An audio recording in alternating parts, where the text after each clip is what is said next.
පින්වතුනි බුදුරජාණන් වහන්සේ තමයි අපේ ඝනාන්ධකාර හද సంతාන ආලෝකමත් කළ මහා මුනිවරයන් වහන්සේ. ලෝකාන්තරික නිරේ ඇති ඝනාන්ධකාරයේ පවා විධමනය වුණා ඒ මහා මුනි රජුන් මව්කුසේ පිළිසිඳගෙන මහා පොළොවට පහළ වෙලා ගිහි ගෙදරින් නික්මිලා සම්මා සම්බෝධියටපත් වෙලා අමා දහම් ලොවට ඉසිපතන මිගදායේදී දේශනා කරලා පිරිනිවන් වැඩම කරපු මෙබඳු අවස්ථාවන්හි ඒ ලෝකාන්තරික නිරය පවා ආලෝකමත් වුණා. ඒ බුදු බලයට බුදු අනුහසට ඒසා මහේශාක්‍ය අනුහසක් හිමි මහා මුනිවරයෙක් තමයි අපේ භාග්‍යවත් වූ අරහත්තු දසබලධාරී අනන්ත ජින නම් වූ බුදුරජාණන් වහන්සේ. අපට ඒ බුදුරජාණන් වහන්සේගේ සරණයි මෙලෙසින් ලැබිලා තියෙන්නේ. මේක මහා පිනක්,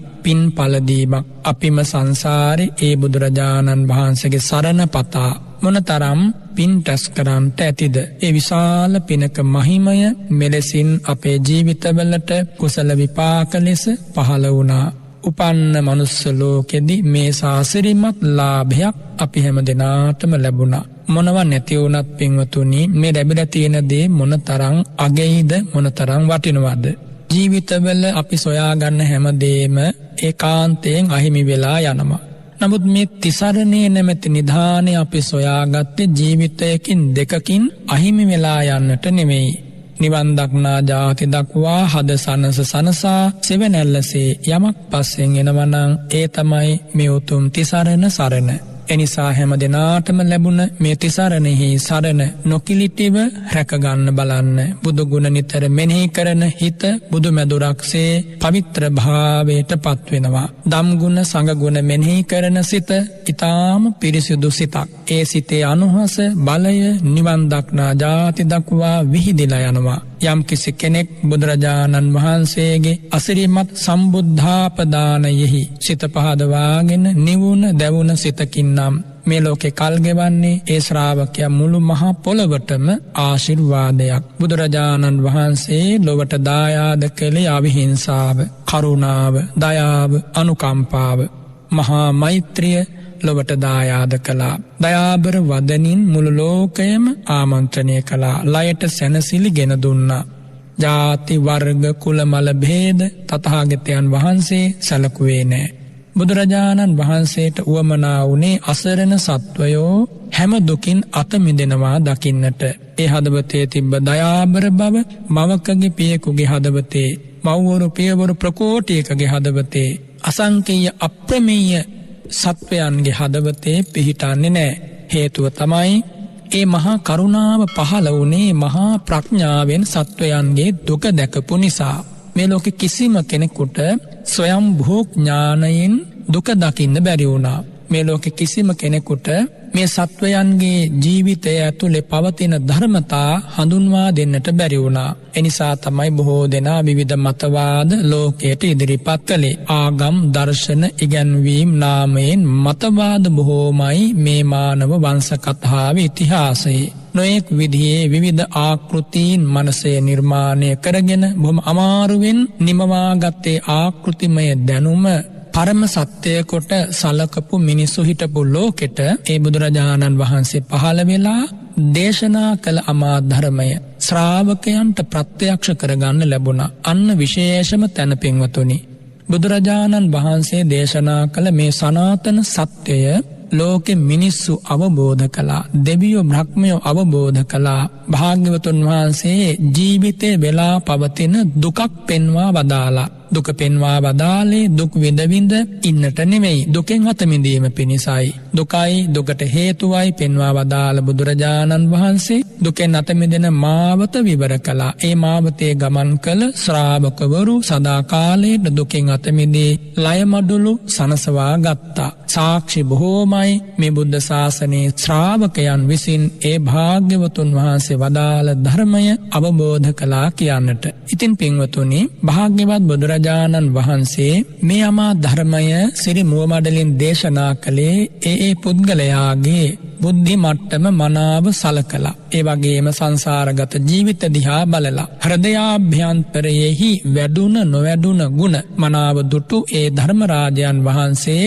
නොවැඩුණ ගුණ වැඩෙන්නත් වැඩුණ ගුණ වැඩි වර්ධනය කරගන්නටත් ධර්මය දේශනා කළා. පින්බර සිතක් තැනෙන්නට මේ දහම ගලපාගත යුතු බව බුදුරජාණන් වහන්සේ දේශනා කළා. බැඳීම් මතින් දුක් ඇතිවන හැටි හරි අපූර්වට පෙන්වා වදාලා. නොබැඳීමක් වේන යම් තැනක එතනින් දුකක් හට නොගන්නා බව ඒ මුනි රජුන් දේශනා කළා. ඉතින් පින්වතුනි, බුදුරජාණන් වහන්සේ මේ දේශනා කළ සනාතන සත්‍යය ඕනම කෙනෙකුට විමසා බලන්ට අයිතියක් තියෙනවා. බුදුරජාණන් වහන්සේ කියන්නේ සිංහලයන්ගේ, එහෙම නැත්නම් දෙමළ අයගේ, එහෙම නැත්නම් මුස්ලිම් අයගේ, එහෙම නැත්නම් වෙන යම් ජාතියකගේ අයිතියක් නෙමේ. සමස්ත සත්ව වර්ගයාගේම විමුක්තිය සටහන් කළ, සමස්ත සත්ව වර්ගයාගේම විමුක්තිය උදා කළ මහා මුනි රජුන් ඒ බුදුරජුන්. එනිසා භාග්‍යවතුන් වහන්සේට සියලු සත්වයෝ සවන් දිය යුතුයි. තම තමන්ගේ සැනසෙල්ල පතා බුදුරජාණන් වහන්සේගේ ධර්ම මාර්ගයට කිසිම ශ්‍රාවකයෙකු බලයෙන් කැඳවීමක් නැහැ. දඬුවමින් තැතිගන්වලා පැමිණවීමක් නැහැ. බුදුරජාණන් වහන්සේ සත්‍යය විවර කළා. ඒ සත්‍යයට සවන් දීලා ඒ ධර්මය තමන්ගේ ජීවිතයට ගලප ගන්නට ඕන.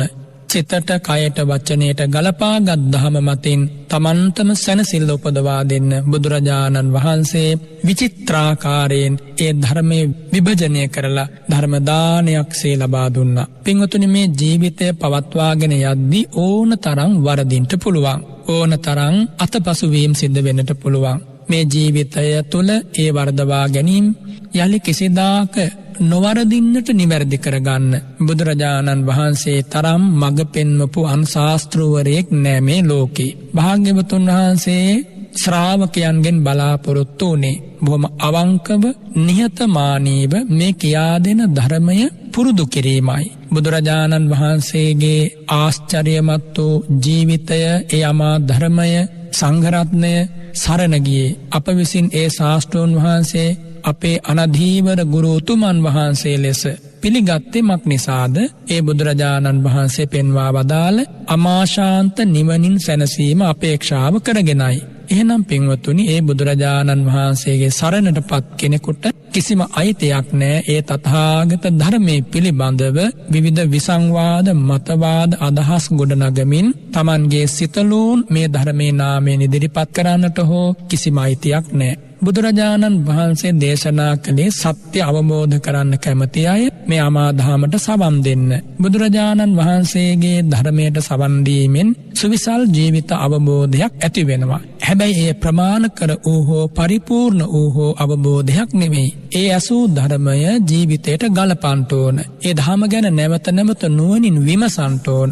එතකොටත් මුලින් ලැබූ ඒ උතුම් දහම් දැනුම වැඩි වර්ධනය වෙලා පෙරට වඩා සුවිසල් ජීවිත අවබෝධයක් ශ්‍රාවකයාට තම හදවත තුලින් මතුවෙනවා. ඒත් ඒ අවබෝධය ප්‍රමාණවත් වූ අවබෝධයක් නෙමෙයි, පූර්ණ වූ සැනසීම පිණිස බුදුරජාණන් වහන්සේ වදාලා ඒ දහම ජීවිතයට ගලප ගන්න ඕන. සමතමය වශයෙන්, විපස්සනාමය වශයෙන් මේ දහම සම්පාදනය කරන්න ඕන. සමත විදර්ශනා ඥාන පරම්පරාවෙන් ලැබෙන අවබෝධයක් තියෙනවා. අන්නේ අවබෝධයට කියන්නේ අති ඉන්ද්‍රිය ප්‍රත්‍යක්ෂය කියලා. නැත්නම් විද්‍යා විමුක්තිය.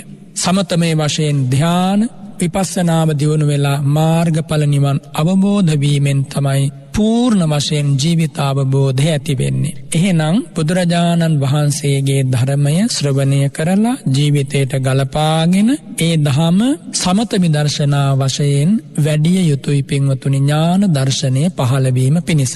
ඉතින් මේ හිතේ තියෙන විවිධාකාර මට්ටමේ ක්ලේශ ධර්ම, පාප ධර්ම, අකුසල ධර්ම මුලිනු පොටා දැමූ දවසට මේ සිත විසුද්ධ චිත්තයක් බවට පත් වෙනවා. ඒ විසුද්ධ චිත්තෙහි උපරිමය ලබන්නේ විසුද්ධි දේව සංඛ්‍යාත මහා රහතන් වහන්සේලා. ඉතින් ඔබටත් අවස්ථාව සැලසෙනවා මේ අමා ධර්මය තුලින් ඒ විසුද්ධි දේව භාවයට මේ ජීවිතය උනත් පත් වෙන්නට. මේ මිහිරි ධාම ඒ උදෙසායි භාග්‍යවත් බුදුරජාණන් වහන්සේ දේශනා කළේ. පින්වතුනි, බුදුරජාණන් වහන්සේ මේ ලෝකේ ජීවත් වන තාලේ අපිට කියලා දුන්නා. ජීවත් විය යුතු රටාව, ජීවත් වෙද්දී අපේ සිත හසුරුවා ගත යුතු ආකාරය කියා දුන්නා. දුක් අවම කරලා දුක නැති කරන්නයි බුදුරජාණන් වහන්සේ ධර්ම දේශනා කළේ. හැබැයි අපි උපන්න ලෝකයේ ඉපදිච්ච කිසිම කෙනෙකුට ලෙඩ හැදෙන්ට එපා, චිත්ත පීඩා එන්නට එපා කියලා එහෙම බේරෙන්ට බෑ. ඉපදුනොත් පින්වතුනි ජරාවට පත් වෙනවා, ලෙඩ රෝග හැදෙනවා, ඇනුම් බැනුම් නින්දා අපවාද ජීවිතයට එල්ල වෙනවා, පාඩු සිද්ධ වෙනවා, නොඑක් විදිහේ හිංසනයන්ට නතු වෙන්න සිද්ධ වෙනවා. මේ ලෝකේ ජීවත් වන ඕනම කෙනෙකුට විවිධ ප්‍රමාණයෙන් ඔය කියපු ධර්මතා ජීවිතේ කරා පැමිණෙනවා. බුදුරජාණන් වහන්සේ වදාලානි අට්ඨිමේ භික්ඛවේ ලෝක ධම්මා ලෝකං අනුපරිවත්තಂತಿ ලෝකෝච අට්ඨලෝක ධම්මේ අනුපරිවත්තති කියලා. මහණෙනි මේ අෂ්ටලෝක ධර්මයක් තියෙනවා. ඒ අෂ්ටලෝක ධර්මයෝ ලෝකය අනුව අෂ්ටලෝක ධර්මයේ පෙරලෙනවා.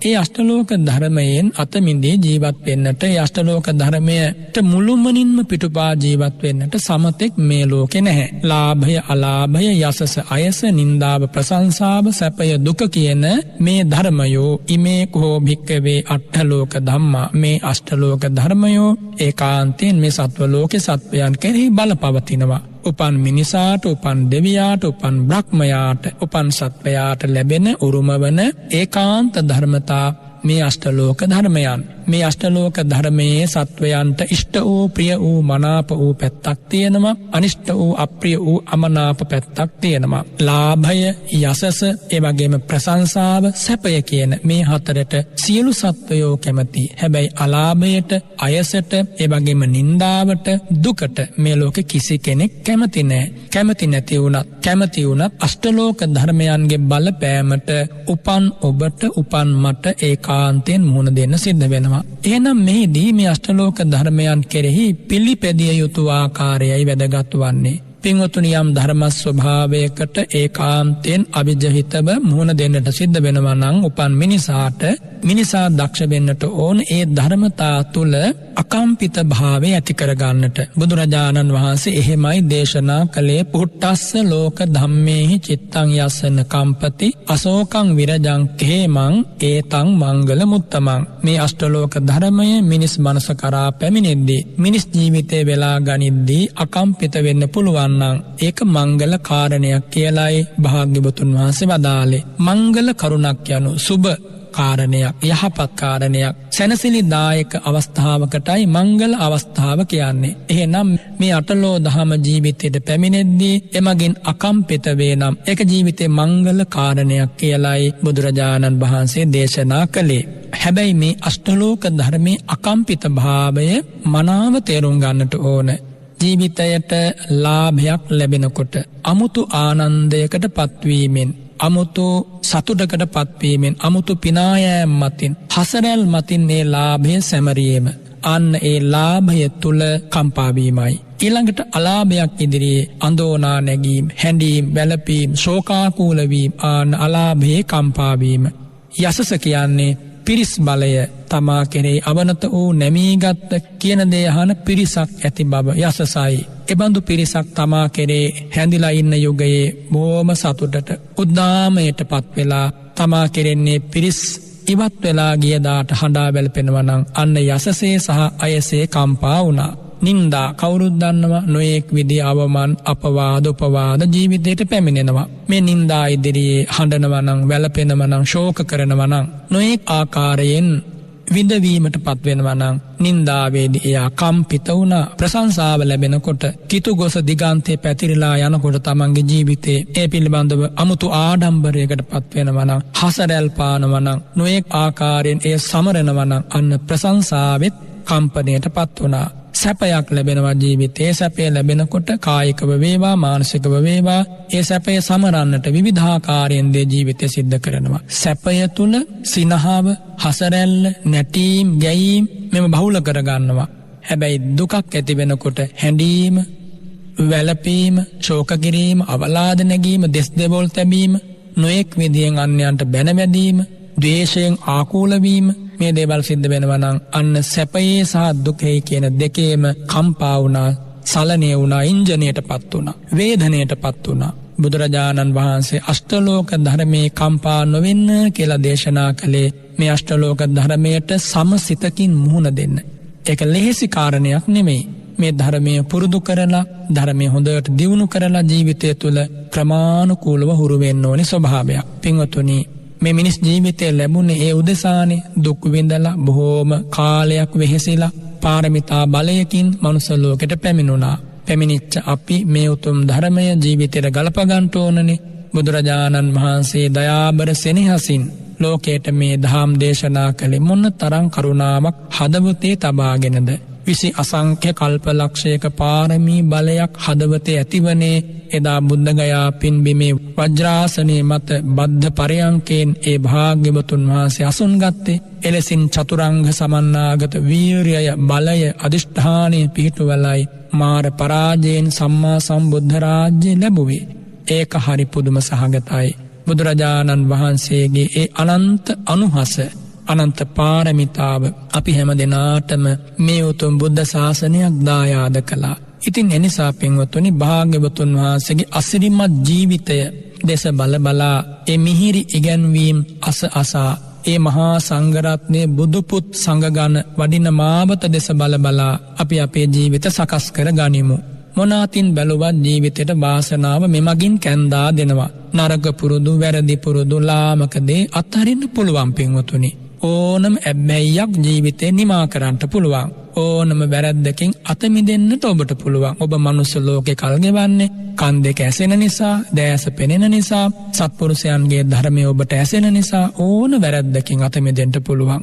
කවුරුවත් වැරද්දකට යට වෙලා ඉන්න ඕනේ. පින්වතුනි, ජීවිතයේ තියෙන මහ විශාල පුණ්‍ය මහිමය ගැන සිහි කරන්න වටිනවා. මිනිසෙක් වුණේ මොනතරම් විශාල පිනකටද. බුදුරජාණන් වහන්සේගේ ධර්මයේ ඔබ ඉගෙන ගන්නකොට වැටහෙවි.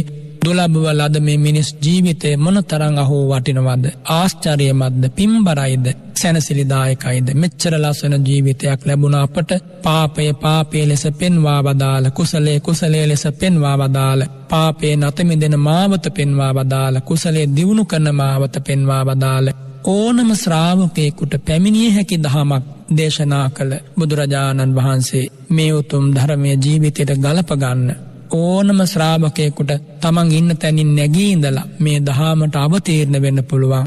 එහෙම දහමකුයි අපට මේ ලැබුණේ. මේක මොනතරම් සැනසෙල්ලක්ද. නොකා නොබී නමුදු ධර්මය පුරුදු කරන්න වටිනවා. සංසාර ගමනේ මොනතරම් කුසගින්නේ වේලිලා මැරෙන්න ඇතිද? ඇයි ඒ ගැන අපි නොහිතන්නේ? සංසාර ගමනේ මොනතරම් තිරසංගත වෙලා මේ මහා පොළවේ ඇවිද ගියාද? උරගයන් ලෙස, සිව්පා සතුන් ලෙස, පා නැති සතුන් ලෙස, ඒ වගේම ප්‍රේතයන් ලෙස, නිරිසතුන් ලෙස, අසුරයන් ලෙස මේ මහා පොළවේ මොන තරම්නම් ඇවිද ගියාද? මේ මහා ජල සාගරේ මොන තරම්නම් එලෙසින් ඉපදුනාද? ඉතින් එහෙම ඉතිහාසයක්, සත්‍ය ඉතිහාසයක් බුදුරජාණන් වහන්සේ මතු කරලා පෙන්වා වදාළේ ඔබටම දකින්න පින්වතුනි. ඔබටම පුළුවනි පුබ්බේ නිවාසානුස්මෘති ඥාන මාවතින් ඒ ඉතිහාසය දකින්නට බලන්නට. ඔබ ආමඟ ඔබටම දකින්න බුදුරජාණන් වහන්සේ මේ මාවත කියා දුන්නේ. භාග්‍යවතුන් වහන්සේ කෙරේ අසීමිත විශ්වාසයකින් ඒ ඉගැන්වීම් ජීවිතයට ගලපාගෙන බලන්න. සැලකිය යුතු කාලයක් සමතයෙන් විදර්ශනාවෙන් සිතක් වැඩුවොත් එයා ආපහු බුදුරජාණන් වහන්සේගෙන් කවමදාකවත් පින්වතුනි වෙන් වෙලා යන්නේ නැහැ. කෙලස් කියන්නේ හිතට බරක්. හැබැයි සත්වයෝ දන්නේ නැහැ මේ කෙලස් හිතට බරක් කියලා. කෙලසුන්ගේ තියෙන මායා මෝහනීය ස්වභාවය නිසා කෙලසුන් තුලින් ලාමක සතුටක් මනසේ උපදවනවා. ආන්නේ සතුටට සත්ව වර්ගයා ගිජු වෙනවා, ලොල් කරනවා, ඒ සතුටට වසඟ වෙනවා. හැබැයි කෙලසුන් පහව ගිය මනසකත් සතුටක් තියෙනවා. ඒ සතුටේ ඇති නුහුරු නුපුරුදු භාවය නිසා විරාගී සහව වෙත මේ දහම් මාවතෙන් යන්නට මේ අසරණ සත්වයන්ට මඟ පෙන්වීමක් නොලැබීමයි වරදින්ට හේතුව. ඉතින් එනිසා අපිට මේ උදාර උතුම් මොහොත ලැබුණේ නොවරදින, නොවෙනස් වන සැනසෙල්ලක් වෙත මේ ජීවිතය මෙහෙවා ගන්නට. ඉතින් පින්වතුනි, මේ ලෝකේ ජීවත් වෙනකොට ඔය අෂ්ටලෝක ධර්මය සියලු සත්වයන්ට මුහුණ දෙන්න සිද්ධ වෙනවා. බුදුරජාණන් වහන්සේලාට, පසේ බුදුරජාණන් වහන්සේලාට, ඒ වගේම මහා රහතන් වහන්සේලාට, ආර්යයන් වහන්සේලාට, අනාර්ය වූවන්ට, ඒ වගේම පුතුජන භූමියේ සිටින අයට කාටත් පොදුවේ මුහුණ දෙන්න සිද්ධ වෙන ධර්මතා. අසුතවතෝ භික්ඛවේ පුතුජනස උප්පජ්ජති ලාභෝපි අලාභෝපි. මහණෙනි මේ ලෝකේ අසෘතවත් වූ ඒ කියන්නේ තථාගත ධර්මයේ නැසූ තථාගත ධර්මයේ නොහික්මුණ බුදුපසේ බුදු මහරහත් උතුමන්ගේ පරම්පරාවේ කල්යාණ මිත්‍රයන් ඇසුරු නොකළ එයාමා කල්යාණ මිත්‍ර ධර්මයේ නොහික්මුණ අයටයි අසෘතවන්තයා කියන්නේ. ආන්නේ අසෘතවත් වූ පුතුජන භූමියේ කල්ගෙවන පුද්ගලයාට මේ අෂ්ටලෝක ධර්මයේ පැමිණෙනවා.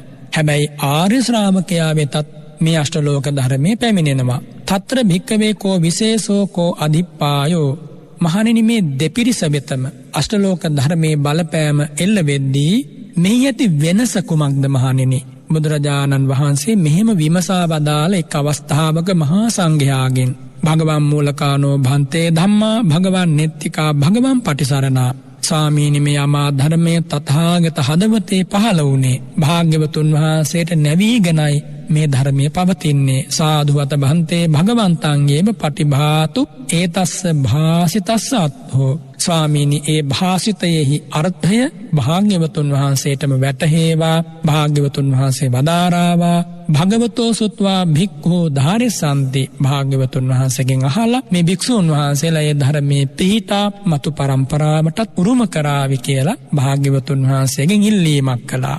තේනහි භික්ඛවේ සුනාත සාදුකං මනසිකරෝත එහෙනම් මහණෙනි අහන්න හොඳයි මනාව මෙනෙහි කරන්න හොඳයි භාසිස්සාමි මම දැන් දේශනා කරනවා. ඒවම් භන්තේ ස්වාමීනි අපි බොහෝම ගෞරවයෙන් සවන් දෙනවා. ඉතින් මේ වෙලාවේ බුදුරජාණන් වහන්සේ වදාලා අසෘතවතෝ භික්ඛවේ පුතුජනස උපජ්ජති ලාභෝ මහණෙනි මේ ලෝකේ ඉන්න අසෘතවත් වූ පුතුජනයාට ලාභ ලැබෙනවා. සෝන ඉති පටිසංචික්ඛති ඒ පුද්ගලයාට ලාභ ලැබෙනකොට ඔහු තථාගත ධර්මයේ හික්මිලා නැති නිසා uppannෝ කෝමේ අයං ලාභෝ මට මහා ලාභයක් ඉපදුනා මට මහ විශාල ලාභයක් ඉපදුනා. එහෙම හිතලා ඔහු ආනන්දයටපත් වෙනවා. සෝචකෝ අනිච්චෝ දුක්ඛෝ විපරිණාම ධම්මෝ යතහා භූතං අපජානාති ඒ ලාභය අනිත්‍ය වූ එකක් දුක් සහගත එකක් ඒ ලාභය එක විදිහටම පවතින්නේ නැහැ කියලා ඔහු දන්නේ නැහැ. එනිසාම ඒ ලාභය තුළ ඒ පුද්ගලයා ආනන්දයටපත් වෙනවා. එවක් මේ පුද්ගලයා කරා අලාභය උපදින්නේ ඒ අලාභය අනිත්‍ය එකක් ඒ අලාභය දුක් සහගත දෙයක් ඒ අලාභය අනාත්මයි. එහෙම හිතන්න ශක්තියක් නැහැ. ඊළඟට යසස ලැබෙනවා අයස ලැබෙනවා නින්දාව ලැබෙනවා ප්‍රශංසා ලැබෙනවා සැපය ලැබෙනවා දුක් ලැබෙනවා. ඒ අෂ්ටලෝක ධර්මයේ පැමිණෙද්දී සෝන ඉති පටිසංචික්ඛති එයා මෙනෙහි කරන්නේ නැහැ මට මේ ලාභ යසායස නින්දා ප්‍රශංසා එල්ල වෙනවා. හැබැයි තංචකෝ අනිච්චං දුක්ඛං විපරිණාම ධම්මං මේ ලාභාදී අනිත්‍යයි දුකට තුඩු දෙනවා පෙරලෙන ස්වභාවයෙන් යුක්තයි. ඒසිකා ස්තම්භයක්සේ ඉන්ද්‍ර කිහිලයක්සේ මේකම ධර්මයක්වත් ස්ථීර නැහැ. අද ලාභ ලැබෙනවා හෙට පාඩු ලැබෙනවා හෙට ලාභ ලැබෙනවා අනිද්දා පාඩු ලැබෙනවා. මේකයි මේ ලෝකේ ස්වභාවය. අද මහා පිරිසක් අපි ළඟ ඉන්න වටපිටාව පිරිවරාගෙන තව කාලෙකින් හැරිලා බලනකොට කාත් කවුරුවත් නැති වෙලා සමහර විටක තමන්ගේ භාර්යාව දරුවොත් නැති වෙලා එහෙම අන්ත අසරණ මිනිසු නැද්ද ලෝකේ? තරුණ කාලේ යොබුන් වියේ රූපේ පාට තියෙන කාලේ හැකියාවන් සුලභ කාලේ ධන සම්පත්තීන් බහුල කාලේ අපේ වටේ රැඳිච්ච බොහෝ දෙනා එව්ව නැති වෙලා යනකොට මොනතරම් ඈතට ගිහිල්ලාද? ලෝකේ වැරද්දක් නෙමෙයි පින්වතුනි පුද්ගලයන්ගේ දුර්ගුණයක් නෙමෙයි. මේක තමයි ලෝකේ ස්වභාවයේ හැටි. හැමදාම කීර්තිය රැඳෙන්නේ නැහැ. හැමදාම නින්දාව රැඳෙන්නෙත් නැහැ. හැමදාම ලාභ රැඳෙන්නෙත් නැහැ. හැමදාම පාඩු රැඳෙන්නෙත් නැහැ. සැපය හැමදාම නැහැ. දුක හැමදාම නැහැ. එනිසා මේ ධර්මතාවල ඇති අනිත්‍ය ස්වභාවය දකින්න පුළුවන් යම් නුවණකින් මේ ජීවිතය දිහා බලනකොට. හැබැයි මේ ජීවිතය දිහා බලන ඥාණය උපදවා දෙන්නට මේ උතුම් ධර්මය අහන්නට ඕන. ඉතින් බුදුරජාණන් වහන්සේ වදාලා මේ ධර්මයේ නොදන්නා කෙනෙකුට බුදුරජාණන් වහන්සේ සරණ නොගිය කෙනෙකුට මේ ලාභ යසායස නින්දා ප්‍රශංසා සැප දුක් ලැබෙනකොට ඔහු කල්පනා කරන්නේ වෙනස්ම විදිහකට. ඇතැම් විට හිතන්න පුළුවන් කෙනෙක් මේ ධර්මතා මා කෙරෙහි පමුණුවන්නේ නොපෙනෙන දෙවියෙක් විසින් නොපෙනෙන බ්‍රහ්මයෙක් විසින් එහෙම නැත්නම් වෙන යම් මහේශ්වරයෙක් විසින් තමයි මේ අෂ්ටලෝක ධර්මයන් මා කරා පමුණුවන්නේ කියලා කෙනෙක් හිතන්ට පුළුවන්. තව කෙනෙක් කල්පනා කරනවා මේ හැමදේම මගේ ජීවිතේ කරා පැමිණෙන්නේ විශේෂ හේතුවකින් නෙමෙයි. විශේෂ හේතුඵල ධමක බලපෑමක් මෙව්වට නෑ. ඔය ඉබේම පැමිණිලා ඉබේම නැති වෙලා යාවි. එහෙමත් කොටසක් කල්පනා කරනවානේ. තවත් පිරිසකට ඒ ගැන කිසිදු අවබෝධයක් නෑ. උපන්නාට ජීවත් වෙලා නොයෙක් ආකාරයේ විසම චින්තාවන්හි පැටලිලා ජීවිතය අවසන් කරලා දානවා. එහෙම පිරිසකුත් ලෝකේ ඉන්නවා. තවත් පිරිසක් මේ ධර්මතා ජීවිතයට පැමිණෙනකොට ඔය අහුරමස්දා ආදී මැවුම්කරුවන්ගේ බලපෑමක් මෙතන තියෙන්නේ කියලා කල්පනා කරන්නත් පුළුවන්. ඉතින් ලෝකෙ මේ මිනිසු ගත්තොත් මේ විසම චින්තනයන්හි අති බහුතරයක් පැටලිලා ඉන්නවා. ඉතින් පින්වතුනි අපි ජීවත් වන ලෝකේ පුද්ගලයෝ මේ ධර්මතා ඉදිරියේ විවිධාකාරයෙන් ඉන්ජනයට කම්පනයට පත් වෙනවා. ඉතින් මේ අෂ්ටලෝක ධර්මයේ අකම්පිත සිතක් පැනෙනවා කියන එක සුළුපටු දියුණුවක් නෙමේ ජීවිතේ. අපට බෑ පින්වතුනි මේ ලෝකේ අෂ්ටලෝක ධර්මයේ පාලනය කරන්නට. මේ අෂ්ටලෝක ධර්මයේ මේ විදිහට පවතින ලාභ විතරක් මට ලැබෙන්න, යසස විතරක් මා කෙරේ රැඳෙන්න, ප්‍රශංසාව විතරක් මා කරා පැමිණෙන්න, සැපේ විතරයි මා කරා පැමිණෙන්න ඕන. මෙහෙම පාලනය කළ හැකි කිසිම කෙනෙක් නෑ මේ සත්ව වංශයේ. එහෙනම් මේ ඕනම ධර්මතාවයකට නොසිල්වෙන නොසැලෙන මනසක් හදන එක විතරමයි කරන්න පුළුවන්. පින්වතුනි එහෙම මනසක් තනාගත්තට පස්සේ ලාභයටවත් අලාභයටවත් එයා සැලෙන්නේ නැත්තම් එතන නේද සතුට තියෙන්නේ. සැපයට සැලෙන්නෙත් නෑ, දුකට සැලෙන්නෙත් නෑ, අමුතු හිනා වූමනා නෑ, අමුතු අඳෝනා වූමනා නෑ. මැදුම් පිළිවෙතක ජීවිතේ රැගෙන යන්න පුළුවන් නම් මේ ලෝකේ සතුටින්ම ඉන්න කෙනා අන්නේ පුද්ගලයා. ඒ මධ්‍යම ප්‍රතිපදා මාර්ගය තමයි බුදුරජාණන් වහන්සේ ලොවට දායාද කළේ හැමදාම සතුටින් ඉන්න බලාපොරොත්තු වන මිනිසුන්ට, දෙවියන්ට, බ්‍රහ්මයන්ට.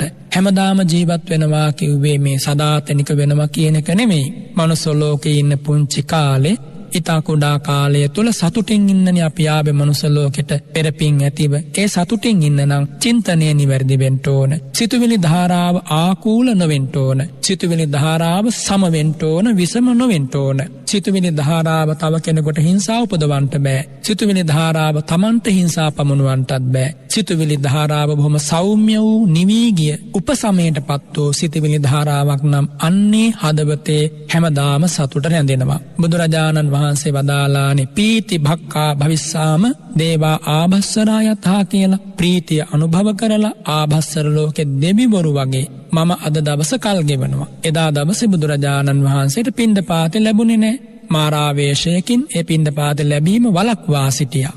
නමුත් එදා දවසේ තථාගතයන් වහන්සේ බඩගින්නේ නමුත් ප්‍රීතියෙන් යුක්තව ඒ දවසේ කල් ගෙවුවා. ලෝකෙට ආදර්ශයක් දෙන්නයි බුදුරජාණන් වහන්සේ පස්චිම ජනතාවට අනුකම්පා පිණිස එලෙසින් සිද්ධ කළේ. නැත්තම් තථාගතයන් වහන්සේට උතුරු කුරු දිවයිනට පිණ්ඩපාති වඩින්න පුළුවන්. පිටසක්වලකට උනත් පිණ්ඩපාති වඩින්න පුළුවන්. නමුත් එහෙම කළේ නෑ. බුදුරජාණන් වහන්සේගේ බුදු බලයෙන් ඕනම මාර බලයක් මර්ධනය කරන්න පුළුවන්.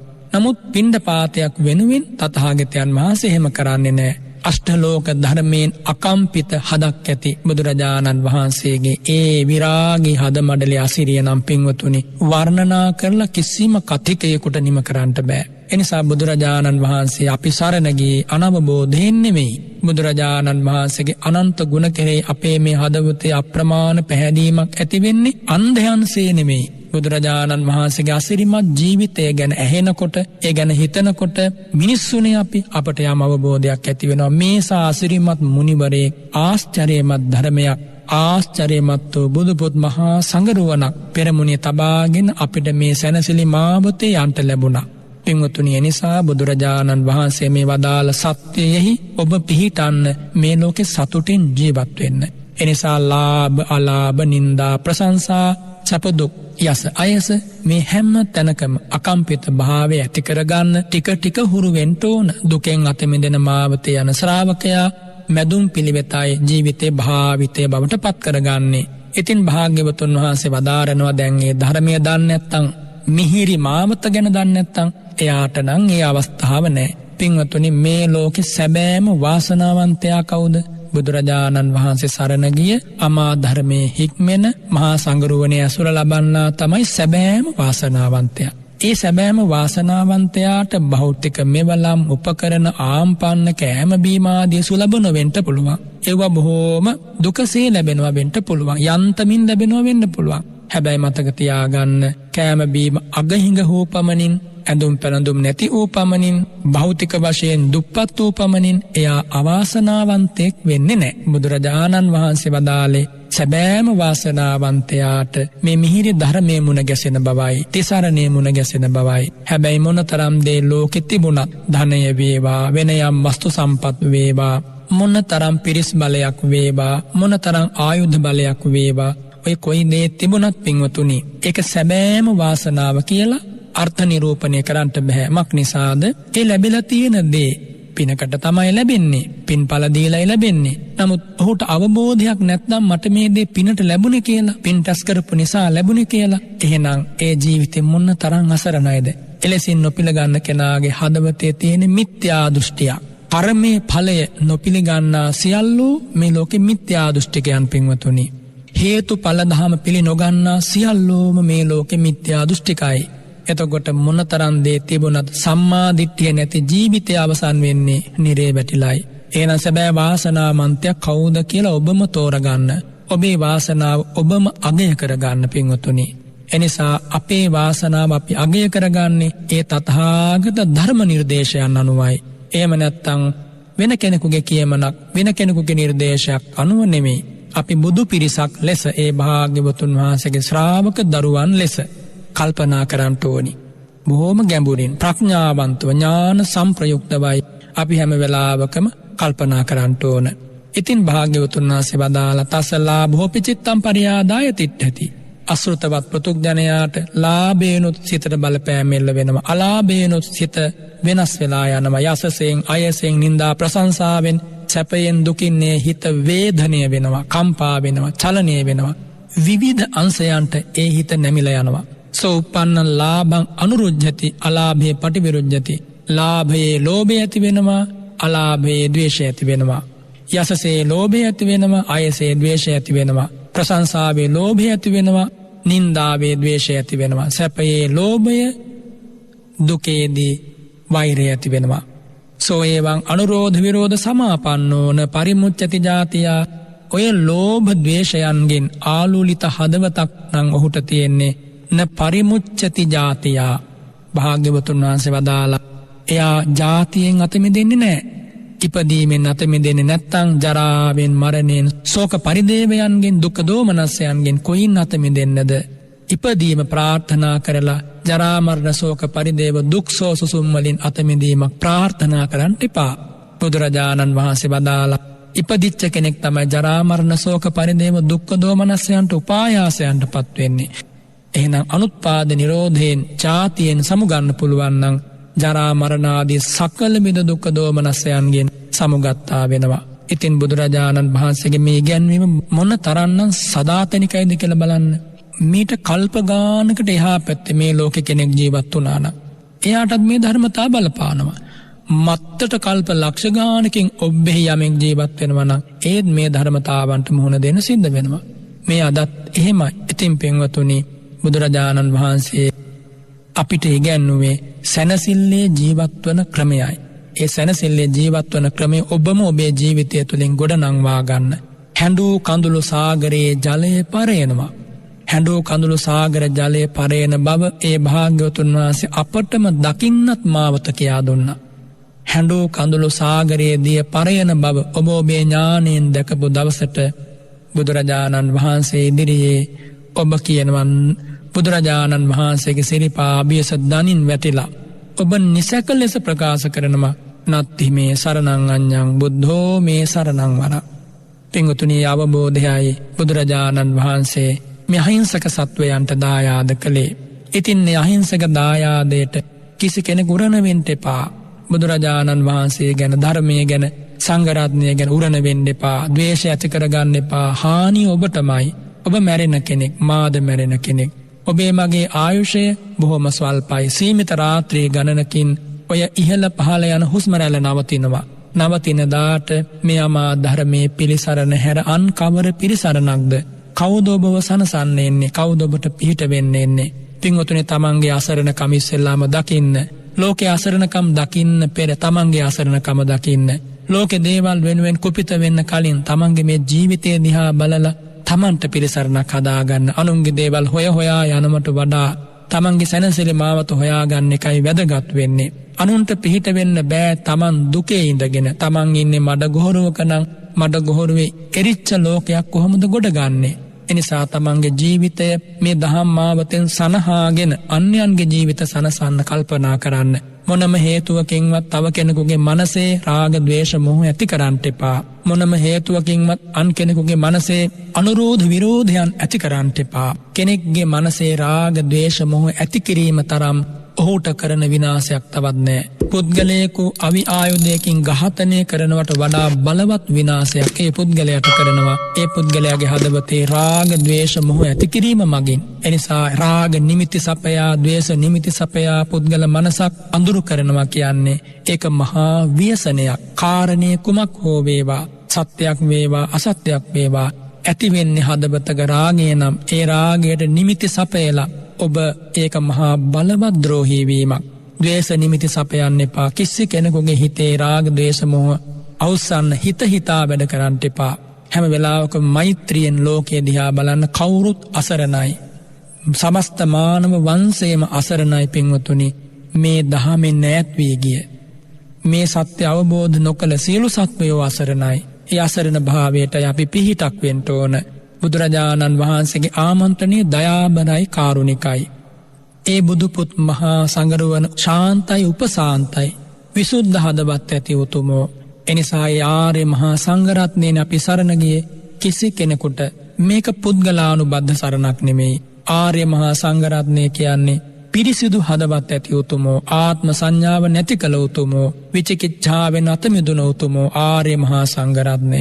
ඒ සරණ කිලුටක් නෑ. ඒ සරණේ මෝහාන්ධකාරයක් නෑ. ඒ සරණ විසින් අපව ආරක්ෂා කරනවා. සත්‍යයක්මයි පින්වතුනි. එනිසා ඔබ බුදුරජාණන් වහන්සේගේ සැබෑම ශ්‍රාවිකාවක් වෙන්නයි කල්පනා කරන්න ඕන. ඉතින් භාග්‍යවතුන් වහන්සේ මේ ධර්මපරයායේදී වදාලා සුතවතෝ කෝ භික්ඛවේ ආර්ය ශාවකස්ස උප්පජ්ජති ලාභෝ.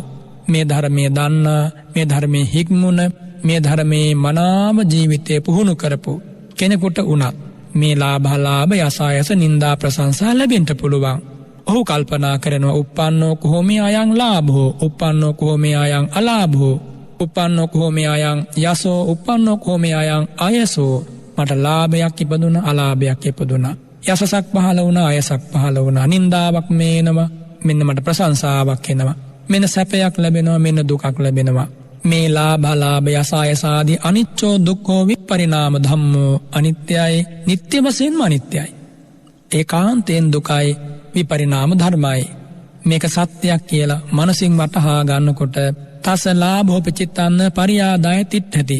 ලාභයෙන් ඔහුගේ හිත සැලවෙන්නේ නැහැ, අලාභයෙන් සැලවෙන්නේත් නැහැ, යසසෙන් අයසෙන් සැලවෙන්නේත් නැහැ, නින්දා ප්‍රශංසාවෙන් සැලවෙන්නේත් නැහැ, සැපයෙන් දුකෙන් කම්පාවටපත් වෙන්නේ නැහැ. සෝපන්නං ලාභං නානුරුජ්ජති, අලාභේ නප්පටි විරුජ්ජති. උපන් ලාභයේහි ලෝභයක් ඇති වෙන්නේ නැහැ, අලාභයේ ද්වේෂයක් ඇති වෙන්නේ නැහැ. uppannං යසං නානුරුජ්ජති, අයසේ නප්පටි විරුජ්ජති.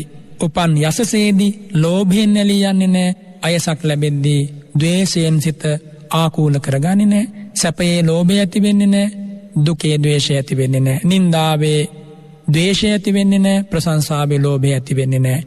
සෝ එවං අනුරෝධ විරෝධ විප්පහීනෝ පරිමුච්ඡති ජාතියා. මේ ඇලීම් ගැටීම් වලින් වෙන් වෙලා, ලෝභ දේශයන්ගෙන් වෙන් වෙලා යන මේ ශ්‍රාවකයා ජාතියෙන් අත මිදෙනවා. ජරා මරණ වලින් කොහොමත් එතකොට මිදෙනවා. පරිමුච්ඡති දුක්ඛස්මාති වදාමි. අන්හිම කෙනා මහණෙනි මේ මහා දුක්ඛස්කන්ධයෙන් අත මිදී සැනසෙනවා කියලා බුදුරජාණන් වහන්සේ වදාලා. අයං කෝ භික්ඛවේ විශේෂෝ අයං අදිප්පායෝ ඉදං නානාකරණං සුතවතෝ ආර්ය ශාවකස්ස අසුතවතා පුතුජ්ජනේන. මෙන්න මේක තමයි වෙනස. මෙන්න මේක තමයි නානා භාවය අසෘතවත් පුතුජ්ජනයාගේ සහ ශ්‍රුතවත් ආර්ය ශ්‍රාවකයාගේ. එහෙනම් තිසරණය පිහිටපු කෙනෙකුට ලැබෙන නොහිම් සැනසීම පින්වතුනි අප්‍රමාණයි. නොහිම් සැනසීම අප්‍රමාණයි. ඉතින් මේ සියලු කරුණු කැටි කරලා වදාළ ගාථා ධර්ම කිහිපයක් තමයි අද මේ ධර්ම දේශනාවේදී මම මුලින් මාතෘකාව ලෙස සජ්ජායනා කළේ. ලාභෝ අලාභෝ ච යසායසෝ ච නින්දා ප්‍රශංසා සුඛං ච දුක්ඛං. ලාභ යස අයස නින්දා ප්‍රශංසා සැප දුක. ඒතේ අනිච්චා මනුජේසු ධම්මා. මිනිසුන් කෙරෙහි පහළවන මේ ධර්මයෝ අනිත්‍ය වන්නාහ. අසස්සතා විපරිණාම ධම්මා. ඒව සාස්වත නෑ, සදාකාලයට පවතින දේවල් නෙමේ, පෙරලෙන ධර්මතා. ඒතේච ඤත්වා සතිමා සුමේධෝ අවෙක්ඛති විපරිණාම ධම්මේ. සුමේධෝ නුවණැති කෙනා, මනා නුවණැති කෙනා, සතිමා සිහි ඇති කෙනා ඒ කාරණා මනාව දැනගෙන මේ විපරිණාම ධර්මයන් කෙරෙහි කම්පාවට පත්වෙන්නේ නෑ. ඉට්ඨස්ස ධම්මාන මතෙන්ති චිත්තං අනිට්ඨතෝනෝ පටිඝාතමේති.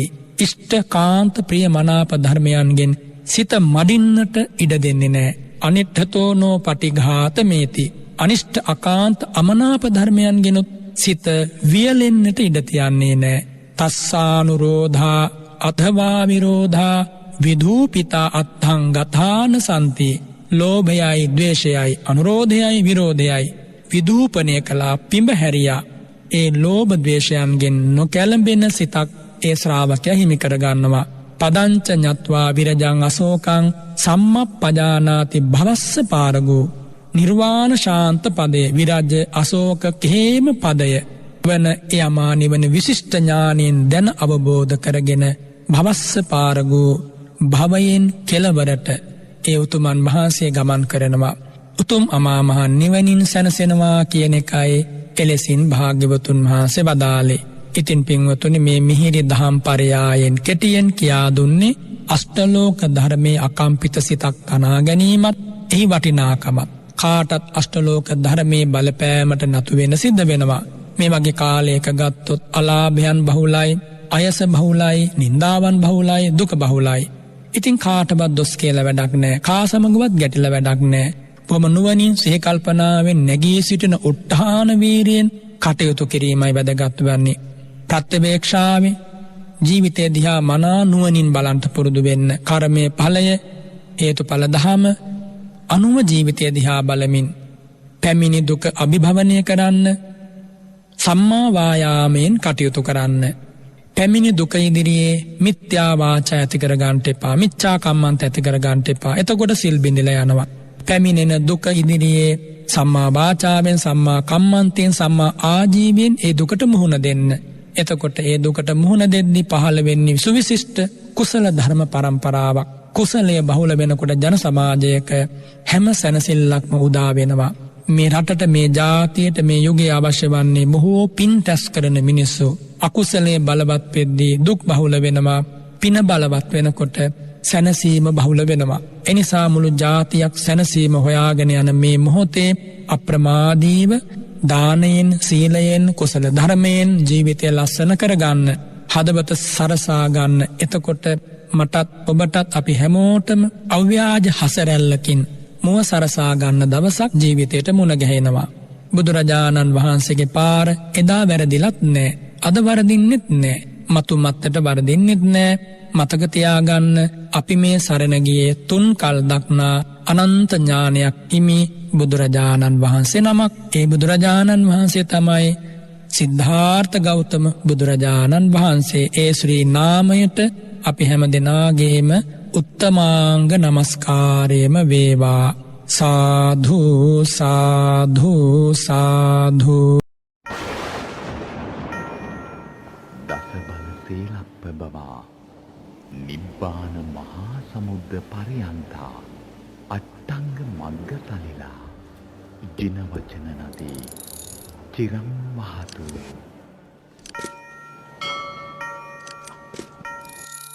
you